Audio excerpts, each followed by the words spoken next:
Asante sana mtazamaji kwa kujiunga nasi kwenye taarifa sasa 7 kamili saa za Afrika Mashariki kutoka hapa katika chumba cha matangazo jijini Nairobi. Mimi ni mtangazaji wako Paul Kirobi, tuandamane hadi tamati. Viongozi wa dini ya Kiislamu kutoka kaunti ya Vihiga wamekashifu matamshi ya Naibu Rais Rigathi Gachagua yaliyoashiria kuwa viongozi walioipinga serikali ya Kenya Kwanza wakati wa uchaguzi hawatapata nafasi serikalini.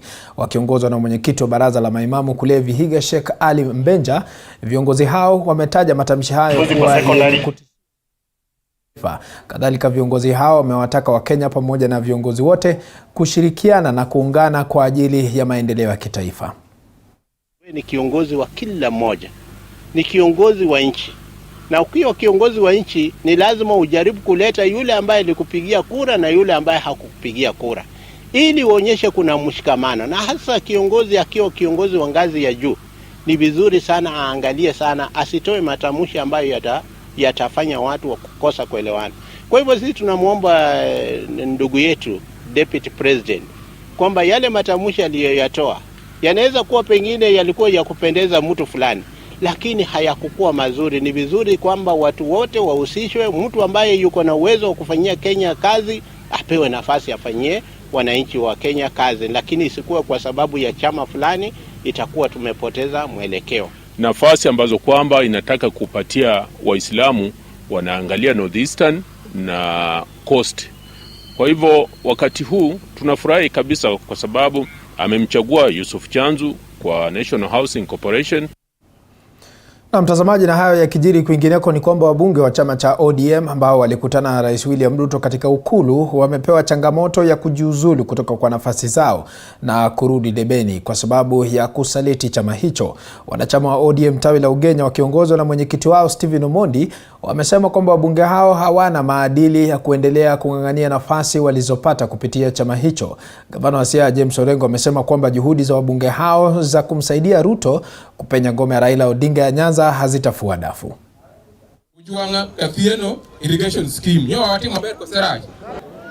Those who try to talk against Raila in that particular function just over this weekend in Kakamega were shouted down, and they were no longer able to speak or address that function in Western region in Kakamega, that they could not do that.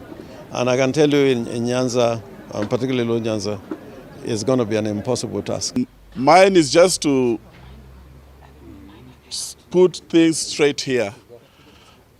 People are moving from one party to the other, from one dispensation to the other, in the name of going to bring development to their people. I want to state it clearly that the constitution that we have in Kenya today has everything in place. There is no money for development or any resources of development that is found in State House, because the money that is for development belongs to the people of Kenya, and every Kenyan is entitled and has a right to get that development money regardless of where you come from.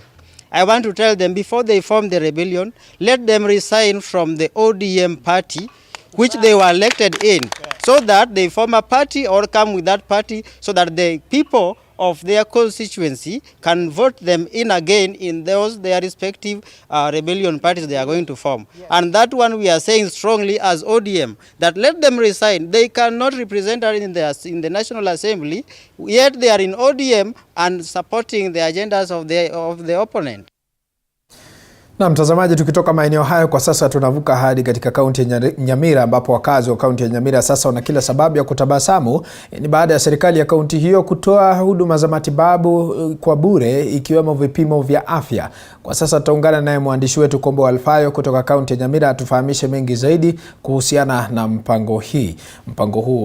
Kombo Alfayo, kama unanipata kwa njia iliyo safi zaidi, ni wakazi wangapi ambao wameweza kufaidika na mpango huu? Naam, asante sana. Paul Kirobi na kupata vyema kabisa kutoka eneo hili la Nyamira, katika eneo hili la Kerenyo, ambapo tumeweza kuweka kambi katika eneo hili, ambapo siku ya leo wakazi kutoka gatuzi hili la Nyamira watakuwa wameweza kuzinduliwa rasmi shughuli ambayo itakuwa inafanywa kwa siku 3 na ambaye ni mkewe gavana wa gatuzi hili, na ambapo atakuwa anafanya matibabu ya bure, atakuwa anafanyia uchunguzi wa bure, na wakati ule ambapo utakuwa umefanyia uchunguzi na upatikane iwapo uko na ugonjwa ule wa saratani, utakuwa unapewa matibabu na kupewa hata madawa pasi na kulipia. Na haya yote ni kwa sababu ya ufadhili wa gatuzi la Nyamira pamoja na mashirika mbalimbali, akiwamo shirika lile la Amref, shirika lile la Red Cross na shirika lile la matibabu, na pamoja na shirika lile la Cancer African Cancer Foundation, huku wakiwa na madhumuni ya kuweza kupunguza visa vya kansa katika eneo hili la Nyamira kwa kufika mwaka wa 2030 viwe vimefika katika asilimia 2 ikilinganishwa na hapo awali.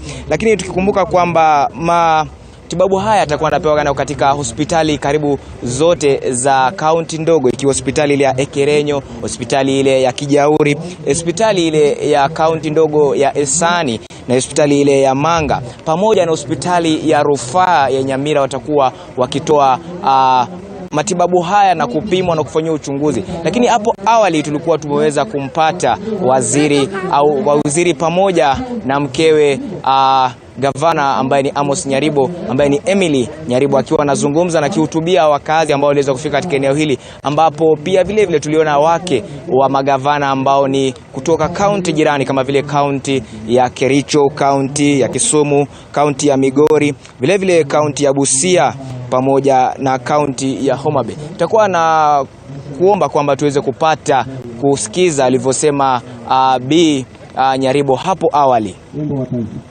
Healthcare workers that we need to get screened, and cervical cancer has to be caught early, and it is possible for us to stop cervical cancer.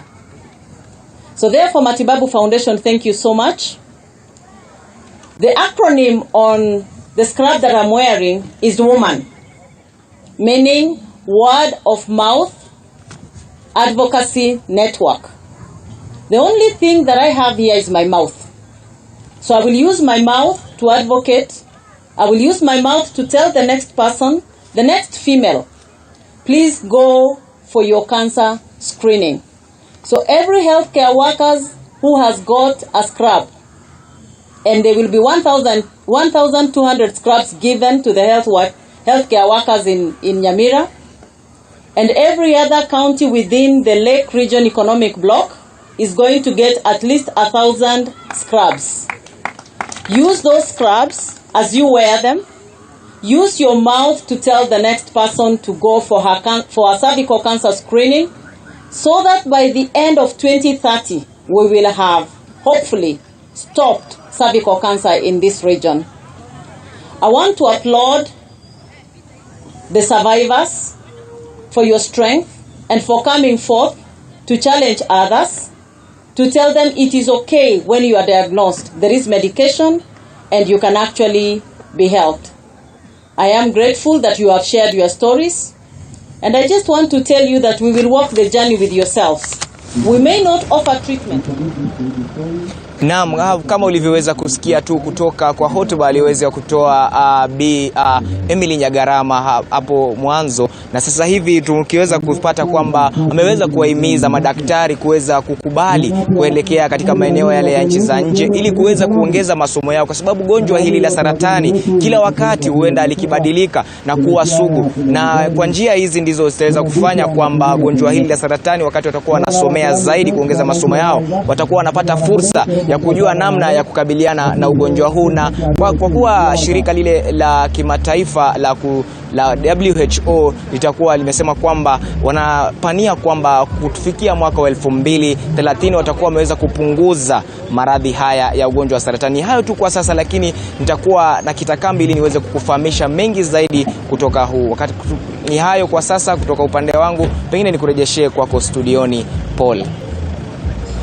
Akobo Alfayo kutoka maeneo ya Nyamira katika kaunti hiyo kwa kutufahamisha kwa kina zaidi kuhusiana na mpango huo.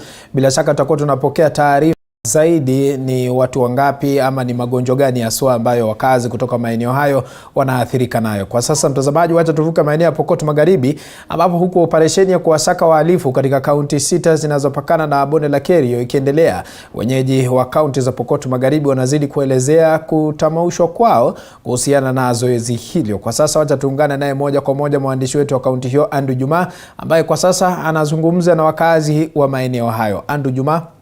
Naam, shukran na moja kwa moja kutoka kaunti ya Pokot Magharibi. Kumbuka kwamba operesheni ya kuhakikisha kwamba wale wahalifu ambao kwa kipindi kirefu wamekuwa wakiwahangaisha wakazi wa kaunti sasa inaendelea. Na tunavyozungumza hivi sasa zaidi ya kaunti 6, kaunti ya Samburu, kaunti ya Turkana, kaunti ya Elgeyo Marakwet, Baringo, kaunti ya Laikipia na kaunti ya Pokot Magharibi ndizo kaunti ambazo zimekuwa zikiathirika na janga la ukosefu wa usalama. Na leo hii tu nitakuwa nazungumza na wakazi wa eneo hili watuweze kutueleza hisia zao kuhusiana na operesheni hii. Kumbuka kwamba kaunti za Baringo na kaunti ya Elgeyo Marakwet hadi sasa bado hatujapata ripoti yote kutoka kwa wahusika ama wale viongozi wa usalama kutoka maeneo hayo kwamba kuna bunduki zozote ambazo zimeweza kupatikana au vifaa vyote vya ukosefu wa usalama. Nataka tunazungumza tuna wakazi wa eneo hili nao pia watuelezee hisia zao kuhusiana na operesheni hii. Je, wameridhika na operesheni hii? Kama hawajaridhika, wanadhani kwamba nini ambacho kinafaa kifanywe ili kuhakikisha kwamba wanaboresha operesheni hii na kuhakikisha kwamba hali ya utovu wa usalama inakomeshwa katika kaunti. Utakuwa unajiunga nami, utakuwa tunatuambia jina lako, wewe unaitwa nani na una hisia zako kuhusiana na operesheni hii ambayo inaendelea kaunti ya Pokot Magharibi na kaunti zingine 5.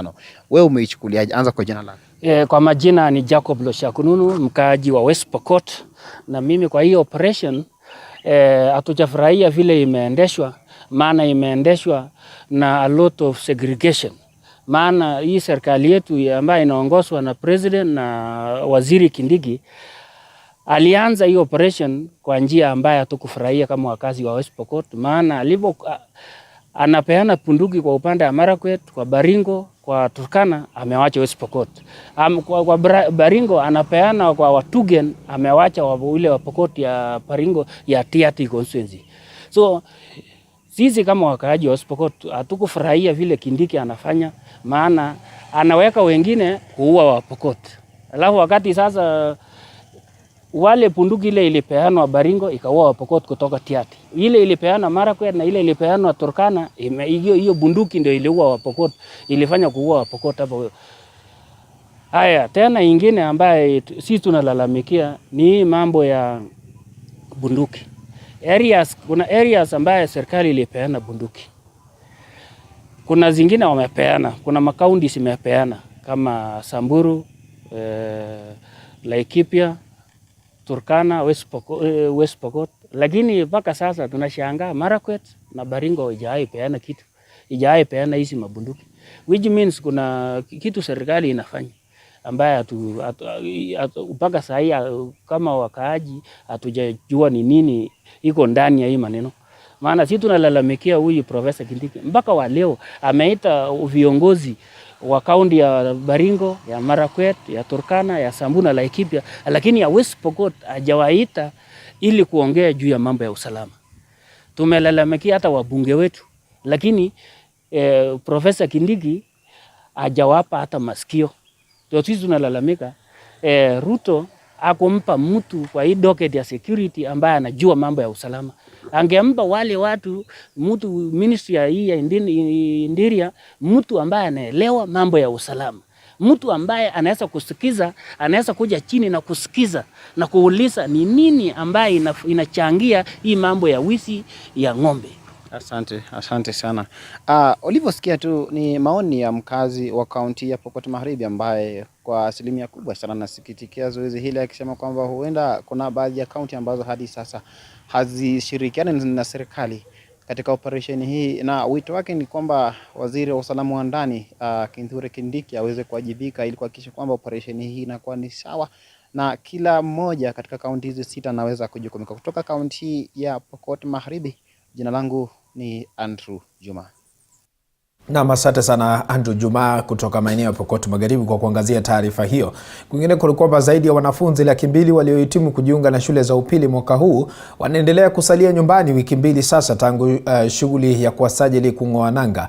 Wazazi wengi katika kaunti ya Nyeri sasa wakikita kambi katika ofisi za wabunge wao ili kupata usaidizi wa karo. Vilevile baadhi ya viongozi wa eneo hilo wanatilia mkazo kauli za naibu rais Rigathi Gachagua kuwa waliokuwa wakiunga mkono mrengo wa Azimio la Umoja hawana nafasi katika serikali ya Kenya Kwanza. Mwanahabari wetu Olo Horace yuko Nyeri na kwa sasa tunaungana naye moja kwa moja kwa mengi zaidi. Naam, shukran sana, na kweli kabisa sasa hivi tokea kaunti ya Nyeri sasa hivi katika eneo bunge la mji wa Nyeri, wakati huu ambapo swala la karo bila shaka ni swala ambalo linawapa wazazi ama linawakosesha wazazi usingizi kila kunakokucha. Na sasa hivi kama unavyoona nipo katika ofisi ya mbunge wa eneo bunge hili, Mheshimiwa Duncan Maina Mathenge, kuweza tu kutaka kujua kutoka kama kiongozi anayewakilisha wengi wazazi wakiwemo, ni lipi ambalo wanadhani kwamba linaweza likafanyika ili kuweza kuhakikisha kwamba wazazi wanapunguziwa ule mzigo wa masuala ya karo ili elimu iweze kuendelea mbele kama jinsi ambayo serikali imekuwa ikijipanga. Na moja kwa moja ningeweza tu kuanza kumhusisha Mheshimiwa Duncan Maina kwenye mjadala huu. Hivi sasa hivi hata tukizungumza, wazazi wako pale mbele pale kwenye ofisi zako, kila wakati wanakutafuta.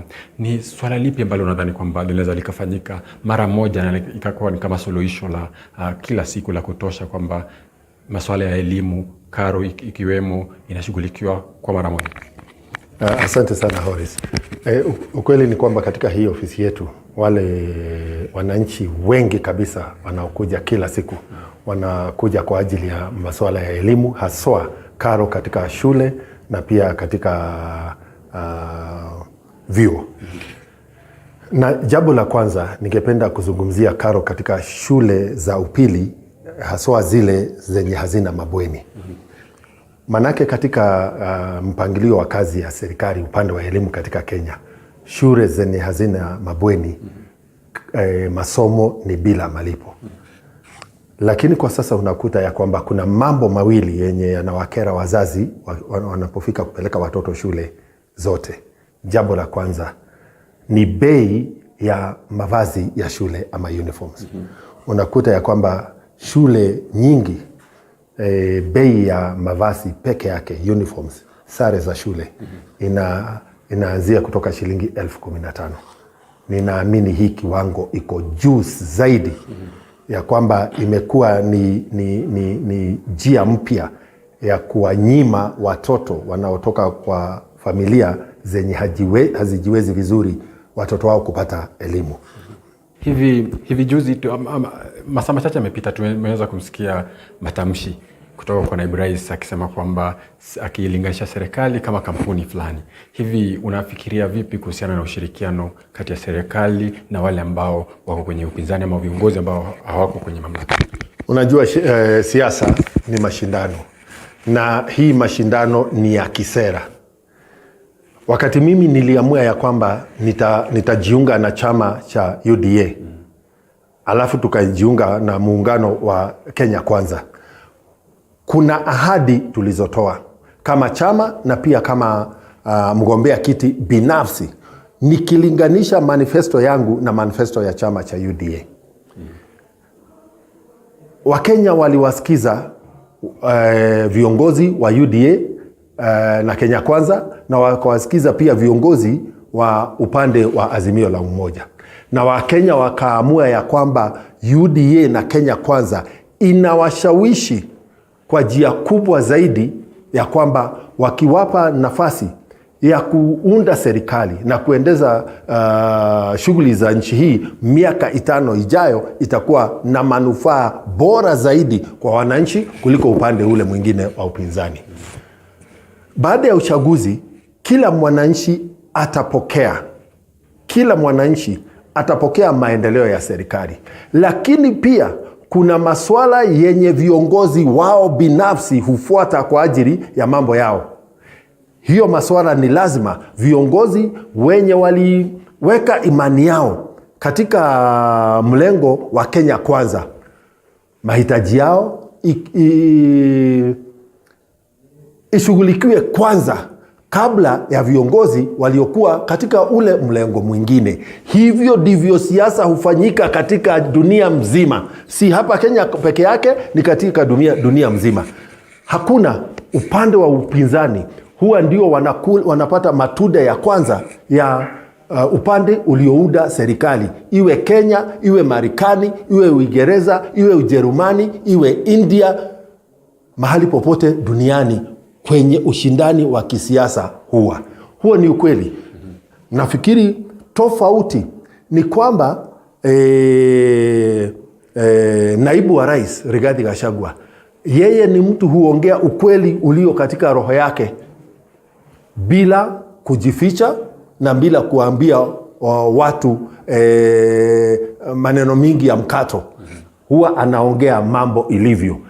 Hata kama ni watu wa Azimio wangeshinda hii serikali, nina uhakika wale vigogo wa Azimio wangepata manufaa ya serikali kwanza kabla ya mimi nilioenda katika mlengo wa Kenya Kwanza. Na mtazamaji, imekuwa ni mahojiano katika kaunti ya Nyeri na mwanahabari wenza Olo Hores. Kwa sasa tunaangazia taarifa nyingine ambapo Wakenya wameungana na ulimwengu kuadhimisha siku ya kimataifa ya lugha ya mama inayoadhimishwa tarehe 21 Februari katika kaunti ya Nandi. Lugha hiyo inayoonekana kudidimia kutokana na watoto kufunzwa lugha ya Kiswahili na hata Kizungu wakiwa kwenye umri mdogo, jambo ambalo linachangia lugha ya mama katika kaunti hiyo kudidimia. Chris Bet na mengi zaidi kutoka Nandi. Nama, shukran sana. Huku taifa likiweza kuadhimisha siku ya lugha ya mama duniani, kaunti ya Nandi nipo tu kuweza kutupia jicho. Je, lugha ya mama hapa kaunti ya Nandi bado inakumbatiwa na kizazi cha sasa? Na nipo hapa na mzee pamoja na vile vile ni kasisi Reverend Rono. Karibu sana Reverend, hebu tueleze tu lugha ya mama kwa sasa ikoje kaunti ya Nandi? Je, kizazi cha sasa wanakumbatia lugha hiyo? Basi kwanza naitwa Reverend Dr. Peter Rono EPS. Nataka kushukuru Mungu kwa sababu lugha ya mama ilianzishwa na Mungu wakati ya Babeli. Kwa hivyo lugha kwanza ndio ipate msingi ni lugha ya mama, ile ambaye kila kabila wako naye, na watu wote ambaye ni experts sahi, ambaye wanaweza fanya research mzuri, wanaweza kutafsiri mambo vizuri, na hata kienda nchi yote anachua lugha yote kwa njia rahisi, ni wale ambaye walianzia lugha ya mama. So huwezi anzia lugha zingine, sababu unaweza kuta hapa Nandi mtoto anajua Kiswahili na hajui kuandika, kwa sababu alifundishwa Kiswahili na lazima pia aende kusomea Kiswahili ndio ajue kuandika. So tukitaka kufaulu katika community, lazima tuweke lugha ya mama kwa msingi kwa watoto wote, kwa sababu every country kwa dunia yote, kila watu ambaye wako sahi kimataifa walianzia lugha ya mama. So nataka kuambia watu ya Nandi ya kwamba tusingatie sana lugha ya mama, kwa sababu itasaidia watoto wetu hata kujua lugha zingine kama French, even German, kwa sababu English tayari iko Kenya na iko Nandi. Lakini nataka kuhimiza kabisa ya kwamba tukipoteza lugha ya mama tunamkosea Mungu, sababu yeye ndiye alianzisha na alijua kwamba kila mtu akianzia lugha ya mama itakuwa rahisi sana kufikia lugha hata ya kimataifa. Kwa hivyo nataka kuhimiza ya kwamba kila mahali kwa wakale na Wanandi wote tusingatie lugha ya Kinandi, so that watoto wetu kuunda ulimi na kuunda pia mkono kuandika, lazima lugha ya mama imeanza msingi, so that ile zingine sikiingia tayari ulimi imeiva na mawazo imeiva. Yeah.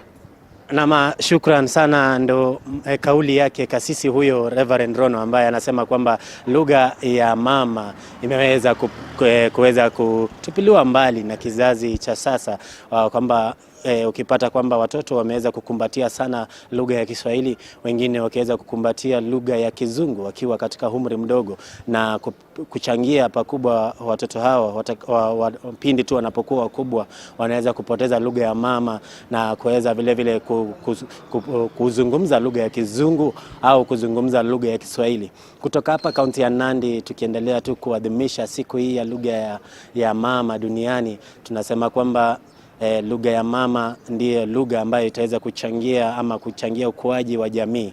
Kutoka hapa kaunti ya Nandi, sina la ziada. Mimi ni Chris Bet, kwako studio.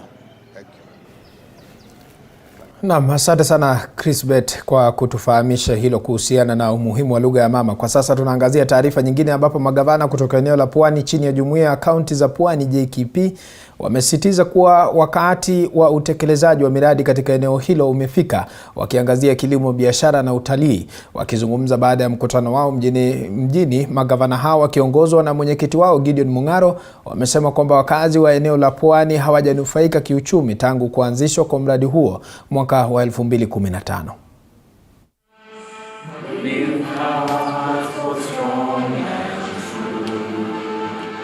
Mikakati ya kila mara kuwasiliana na mikutano katika viongozi wetu wote wa Pwani, ikiwemo wabunge wa kitaifa, wa Senate na hata ma-MCA wetu. Hivi karibuni utakuwa na makongamano ili tuwe na mwelekeo mmoja katika mwelekeo ule ambao tunataka tuende kama jumuiya za Pwani. We think especially for Taita, it was very unfair for them to have been left out completely, and as governors we stand with the governor of Taita, Taita Taveta, but most importantly, and the message we want to put across is that we shall abide by what was agreed. Of course, there's always room for a few changes, which some of us have proposed, but all in all, we are not in competition. We're moving towards integration of programs within the region that now become the main development plan for the region. Naam, kwa sasa mtazamaji, tunafululiza hadi katika kaunti ya Kirinyaga ambapo wakazi wa kaunti ya Kirinyaga wana kila sababu ya kutabasamu baada ya shughuli ya ukarabati wa barabara na mfumo wa maji chafu kukamilika. Wakizungumza katika mji wa Kirinyaga, wakazi hao wamesema kwamba barabara hiyo itaboresha maisha na biashara zao. Mradi huo wa ujenzi wa barabara ya lami ya kilomita 4.6 ulianzishwa na gavana wa Iguru mwaka wa 2021. Miji ya Kerugoya, Kutus na Kagio pia imenufaika na mradi huo. Hii hapa mbeleni hii barabara ilikuwa imekaa chafu sana. Magari mawili haingepitana, hata kama ni ya ng'ombe na ingine aina ya gari ingine vieko haiwezi kapitana. Lakini kwa saa hii barabara imekuwa smart. Na sasa watu wa hapa kama mimi mwenyewe najivunia kuona hii barabara iko sawa. Hapa kitambo ilikuwa na shinda. Juu wakati kumenyesha watu kama tuseme wale wazee kina wazazi wetu walikuwa na shinda sana juu ya kupitia juu ya matope. Walikuwa na shinda sana kwenda kutembea kwa miguu. Tena unaona sisi ni wakulima na hatuna magari yetu sasa ni pikipiki ama gari za ng'ombe. Na kama vile mmeona hiyo moja imepita. Na vile sasa ilikuwa shinda sana juu sasa ni kung'ang'ana juu ya matope. Lakini kwa sasa nashukuru sana county government kwa sababu ya kutufikiria mambo ya kututengenezea hii barabara. Nyesha watu walikuwa wanaanguka, unapata mpaka wamama wa hii area wakipeleka maziwa unaona wanachelewa, wanaanguka maziwa inamwagika wanaenda hasara, lakini saa hii barabara iko sawa kabisa. Kirinyaga, we have an ongoing project that is about to be completed. It is over 95% done, and in it we've done 1.2 kilometers of road to bitumen standard from Kamegwa through to Kenya. That one, the only works remaining is markings on the road. Then we also have done 1.5 kilometer of road, another one to bitumen standard through to Kirinyaga Catholic Dispensary. Tukitoka huko mtazamaji, tunavuka hadi katika maeneo ya Mwea ambapo wakazi wa kijiji cha Mahigani eneo bunge la Mwea Mashariki katika kaunti ya Kirinyaga wameachwa vinyawazi baada ya kupata mwili wa mwanamke mmoja mwenye umri wa miaka 45 anayedaiwa kubakwa na kuuawa kabla ya kutupwa katika eneo la kuchimba migodi la Mahigaine. Kwa mujibu wa mumewe Josephat Wanohi, mwenda zake Ruth Wamboi alikuwa amesafiri kwenda kwao kusaidia familia yake kuvuna mchele. Wanjohi ambaye anatoka kijiji cha Nyagati amesema kuwa alikuwa nyumbani alipopigiwa simu ili kudhibitisha iwapo mwili uliopatikana ni wa mkewe. Wakazi wa eneo hilo sasa wanatoa wito kwa polisi kuchunguza kifo hicho, huku wakidai kuwa huenda Wamboi aliuawa kwingineko na mwili wake kutupwa eneo hilo. Ni Nyangati na huku amekunja ni kwa mbamba yake alikuwa analima mchere, ndio alikuja akate. Nikipigiwa simu ati bibi yangu amekufa. Ndivyo nikakunja nikaona ni yeye. Mtu tunamjua sana ni hapa wa Mngoge. Ameletwa hapa Maigaine na ametolewa na ni wa Mngoge, na kunalingana serikali ifuatilia hii sana kwa sababu mahali alikuwa anakunywa pombe. Kuchunguzwa sana ni mahali ni wapi alikuwa anakunywa. Wao wasikwe waonyezane nani walienda na yeye. Tukakuja tukapata ni mama. Tukapata ameuawa akawekwa hapa chini juu ya kware. Chini ya kware. Na sasa tunashindwa tutakaaje sisi wa mama. Juu sisi tumeachiwa nyumba. Wanaume wamekaa tamya nyumba, watoto sisi ndio tunalea. Sasa tunashindwa tutafanya nini? Kwa serikali tutaindie. Tumestuka kwa hiyo sababu. Tunataka serikali ichunguze ijue ni nini. Tumeshuku amelipiwa na kauawa.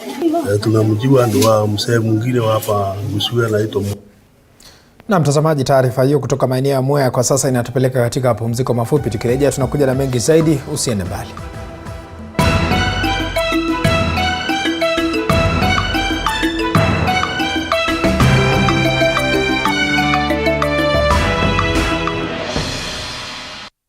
You are watching TV47, the home of untold stories.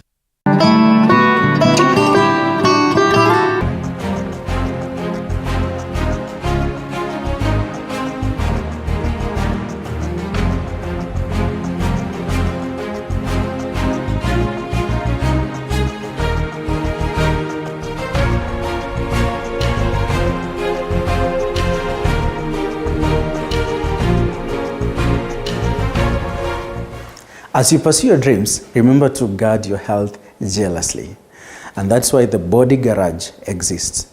In this show, we bring to you health expert advice, patient experiences, and case studies to cater for your mind, body, and spirit. Join me, Dr. Chepsi, every Thursday, 8 p.m.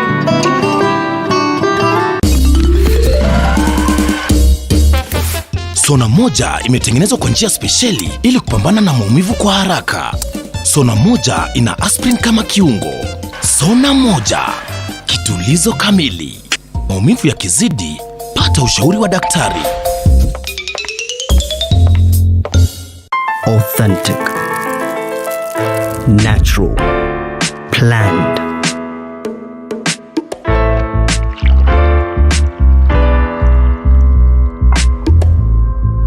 Transforming.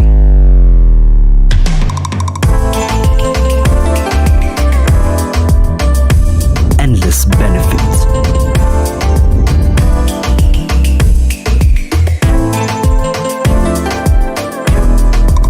Slaty, purely Kenyan. Buy now on Jumia or Amazon. Watching TV47, the home of untold stories.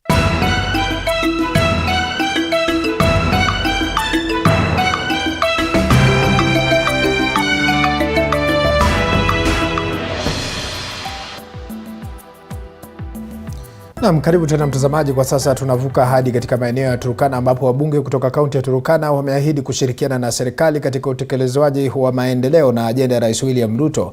Wakizungumza baada ya kikao cha pamoja katika afisi za kamishna wa kaunti ya Turkana, viongozi hao wamemtaka rais kuhakikisha kuwa kuna usalama wa kutosha mipakani mwa nchi ya Kenya na mataifa ya Uganda, Sudan Kusini na Ethiopia.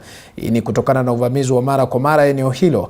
Aidha, viongozi hao wametoa wito kwa serikali kuwashughulikia wafugaji kwa kuwapa nyasi za mifugo badala ya kuwapa pembejeo, kwani wengi wa wakazi ni wafugaji. Mkutano tulikuwa tumepanga kitambo kuweza kukutana na county commissioner yetu na security team yake pamoja na idara za serikali za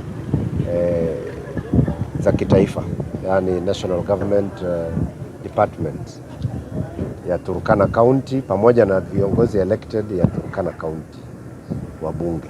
Tumeongea mambo mengi ambayo yanahusu idara tofauti tofauti, haswa mambo ya ukame hii ambayo inatuadhiri kwa pakubwa. Rais juzi amesema ya kwamba ana launch program ya fertilizer. Sisi hapa Turkana sio maneno ya mashamba ya kuweka fertilizer. tungeomba sana rais alete livestock feeds program. Yes. A launch in all the ASAL counties. Na hiyo ndio tumezungumza hapa. Tumesema ya kwamba wakati unapeana voucher ya fertilizer kwa wakulima wenye wako Kenya, the highlands of Kenya, afikirie sisi wenye tuko kwa ASAL. Hasa wakati huu ambao tuko na ukame. Naam, tukitoka maeneo ya Turkana kwa sasa, mtazamaji, tutafululiza hadi katika maeneo ya Malindi ambapo gharama ya juu ya mafuta inadaiwa kuathiri viwanda vya samaki eneo la Malindi katika kaunti ya Kilifi, huku wavuvi wakilalamikia gharama ya juu ya kufanya biashara hiyo. Wakizungumza na wanahabari, wavuvi hao wamesema kuwa bei ya samaki imeongezeka mara mbili, kwani mafuta ya petroli katika mji wa Malindi imeongezeka hadi shilingi 175 ikilinganishwa na shilingi 149 miezi 7 iliyopita. Bei ya samaki pia imeongezeka kutoka shilingi 130 na kufika shilingi 250. Wafanyabiashara hao sasa wametaka serikali kuweka ruzuku kwa bei ya mafuta ili kusitiri biashara zao. Chotegemea sisi hatuna kingine ni bahari. Na ikiwa bahari yetu haitoi mazao, wavuvi wote wanalalamika, sisi mama karanga tufanyeje? Tumedangana na watoto. Serikali tunawaomba muweze kutuhurumia. Manake hizo karo tayari basi ni karo ni ulipe. Manake mtoto wako atakuwa yuko secondary, nani atakulipia? Ni wewe mama sasa. Je, ukikosa samaki utafanyaje? Mara mtoto ashafukuzwa. Akirudi nyumbani hana hata chakula. Yaani hakuna chakula, utampa nini? Kwa hivyo sisi tunaomba serikali watuone pia sisi mama karanga. Twaumia. Na si mama karanga peke yake. Hata wale madilas pia wanao wanaumia, manake bei imepanda. Mazingira ya samaki yanatoka lakini yako ghali kwa sababu mafuta yako juu. Wavuvi hawataki kuteremsha bei kabisa kwa sababu mafuta yako juu. Kutoka maeneo hayo, mtazamaji, kwa sasa tunavuka hadi maeneo ya Elgeyo Marakwet ambapo wakazi kutoka kaunti ya Elgeyo Marakwet wamehimizwa kuhifadhi mazingira. Kulingana na mkurugenzi wa idara ya mazingira NEMA katika kaunti ya Elgeyo Marakwet, Stephen Kilonzo, visa vya uharibifu wa mazingira katika eneo hilo vimeongezeka na kusababisha ukosefu wa maji katika maeneo mbalimbali. Kamishna wa kaunti hiyo John Korir kadhalika ameonya kuwa wanaohusika na uharibifu wa mazingira watachukuliwa hatua kali za kisheria. Anajiri wakati ambapo maeneo mbalimbali ya kaunti hiyo yanashuhudia upungufu wa maji. The main cause of drying is actually the destruction of our catchment areas through the loss of forest cover. And I continue to say that we in Elgeyo Marakwet, being one of the key catchment areas for the water systems in Kenya, we are catchment area for Lake Turkana through the Kerio River. We are catchment for Lake Victoria and the Nile and all that particular system where we are from. Is that the protection of our vegetation is quite important in ensuring that we have enough water flowing through our rivers that our people and residents can use downstream. This issue of water shortages has occurred just because of the destruction of our catchment areas, our wetlands and all that. We know there are a lot of distractions. When you look at the distractions along the valley, the hanging valley, even this other side. So what we are doing currently is we are working together with partners. We have donors, we have partners, and we know climate change is real. And climate action in Elgeyo Marakwet, we are really taking climate change very seriously in Elgeyo Marakwet, and we've made a deliberate decision as a county to ensure that we conserve all our wetlands.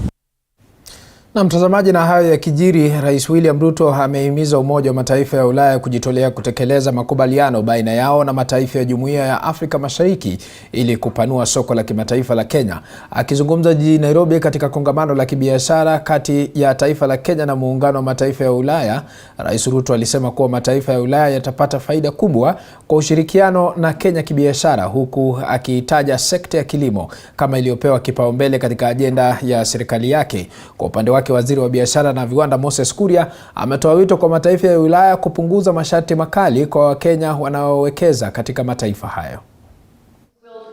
Doing business in Kenya is strategic and highly beneficial, literally in every way. This is why it is also important that the EU undertake a fresh push to conclude the economic partnership agreement with East African Community. And I'm really looking forward to this being concluded so that we can even the scales.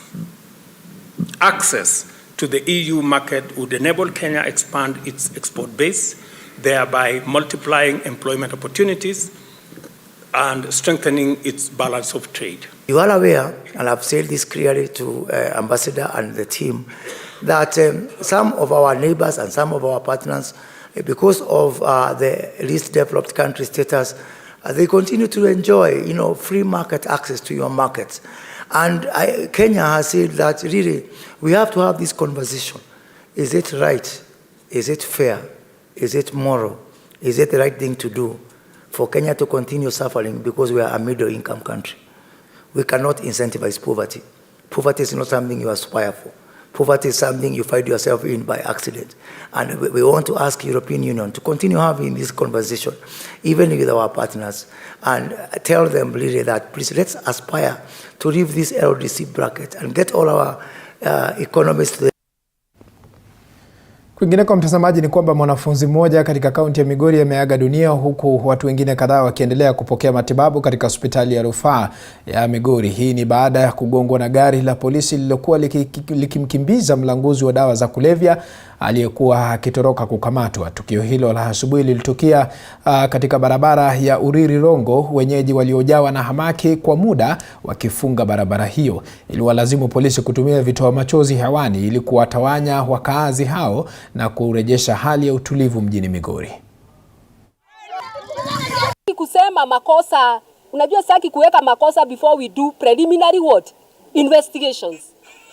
Lakini yule ambaye atapatikana na makosa, as the MC has said, justice will be what? Will be done. Kwa sababu hii Kenya lazima sheria ifanye nini?